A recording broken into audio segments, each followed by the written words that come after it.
Bonjour à toutes et à tous et soyez les bienvenus à l'écoute des RFI. Il est 18h à Gaza, 17h à Paris, 16h temps universel.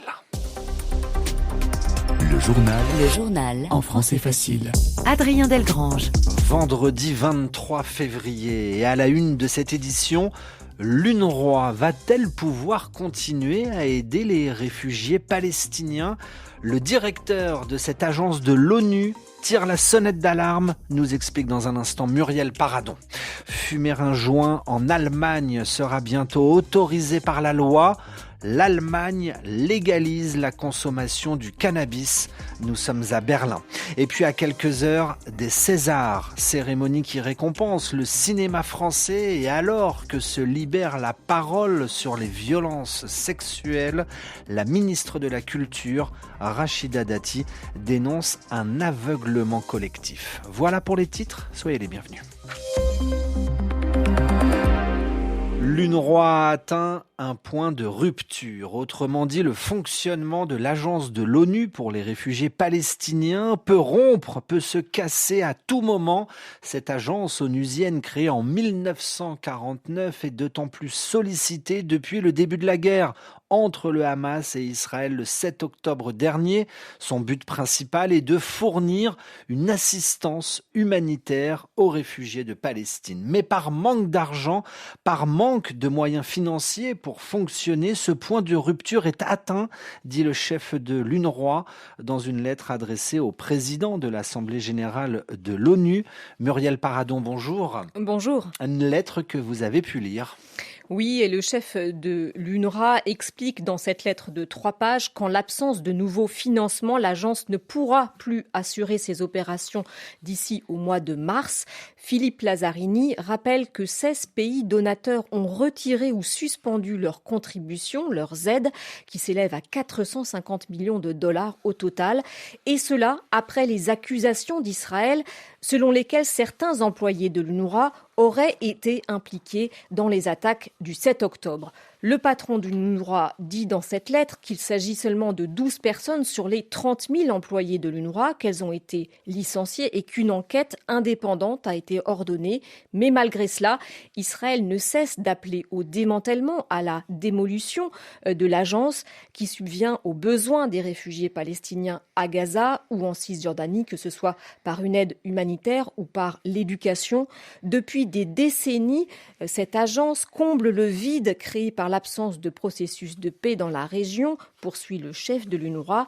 Il dit craindre, si l'agence disparaissait, une catastrophe monumentale avec de graves implications, de graves conséquences pour la paix, la sécurité et les droits humains. Muriel Paradon, dans votre journal en français facile, pendant ce temps-là, l'armée israélienne continue de bombarder particulièrement le sud de la bande de Gaza. Des frappes aériennes ont visé la ville de Khan Younes et celle de Rafah.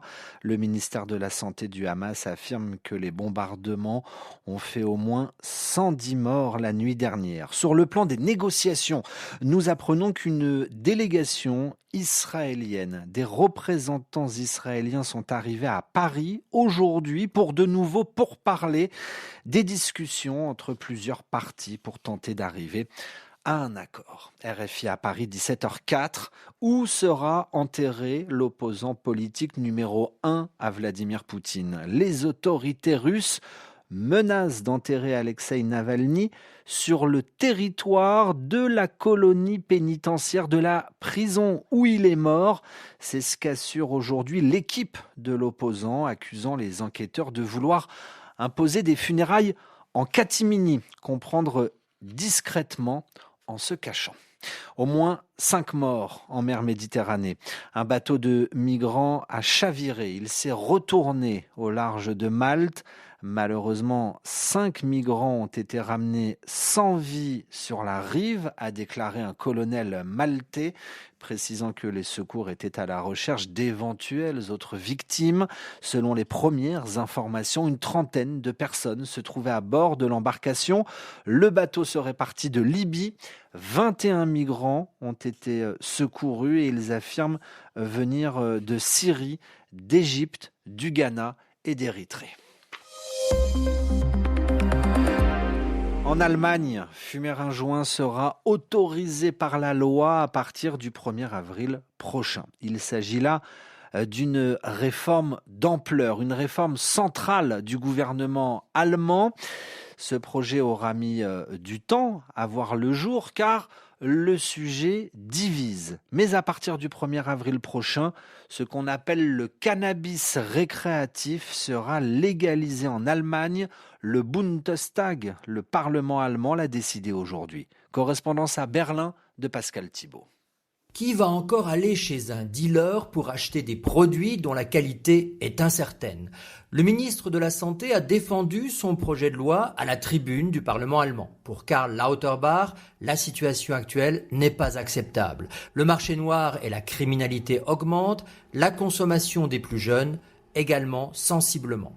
À partir du 1er avril, il sera possible d'avoir 3 plants de cannabis chez soi pour sa consommation personnelle avec une limite de 50 grammes par personne. Ou bien, il faudra adhérer en s'identifiant à un club. 25 grammes par jour, soit l'équivalent de 75 joints, pourront être achetés et 50 grammes au total par mois. Ces mesures ne valent que pour les plus de 18 ans.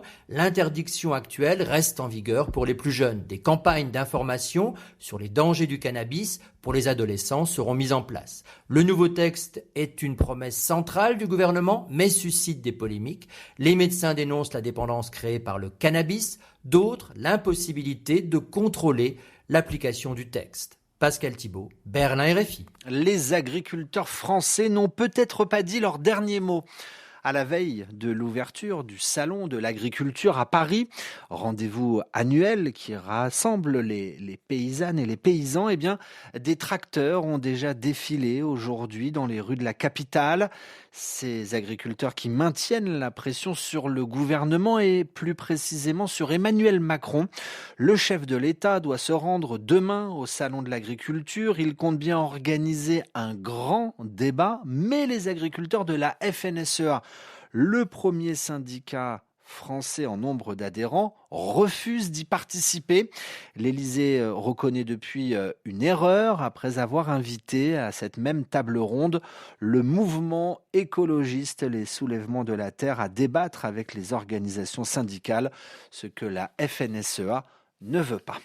Le monde du cinéma français, lui, se réunit ce soir. C'est à l'Olympia que ça se passe. La 49e cérémonie des Césars, considérée comme la grande fête du cinéma français, avec cette année 2 favoris, la Palme d'Or cannoise, Anatomie d'une chute de Justine Triet, nommée 11 fois, ou encore Le règne animal, cité lui 12 fois, sauf que cette année, Elisabeth Lequerré, le petit jeu des pronostics, eh bien, est débordé par un autre enjeu, le silence autour des violences sexuelles et sexistes dans le 7e art. 7 ans après la vague féministe MeToo, le cinéma français va-t-il enfin faire sa révolution ? Après des décennies de silence et d'impunité pour les prédateurs sexuels, les victimes dénoncent et surtout sont entendues. C'est le cas de l'actrice Judith Godrèche qui a porté plainte pour viol contre Benoît Jacquot et Jacques Doyon et que beaucoup souhaiteraient voir prendre la parole ce soir. Au-delà, on s'attend ce soir à ce que le débat sur les violences sexuelles et sexistes vole la vedette au film. Les mots de la présidente de cérémonie Valérie Lemercier seront scrutés jusqu'à la ministre de la Culture Rachida Dati qui dénonce un aveuglement collectif. Avant de conclure, c'est une remise en question profonde pour le cinéma français. A priori ce soir, aucun nommé n'est concerné par les accusations, d'autant que l'Académie des Césars a institué une nouvelle règle, la non-mise en lumière des auteurs mis en cause par la justice pour des faits de violence. Elisabeth Lequerré début à partir de 21h heure de Paris de cette 49e cérémonie des Césars. Ainsi se referme ce journal en français facile, ce rendez-vous du lundi au vendredi, en direct sur RFI 16h temps universel. Et puis, quand vous voulez, sur notre site internet, françaisfacile.rfi.fr ou encore sur les différentes plateformes de podcast. Merci à tous de nous suivre et de nous écouter. Et à lundi pour un nouveau journal.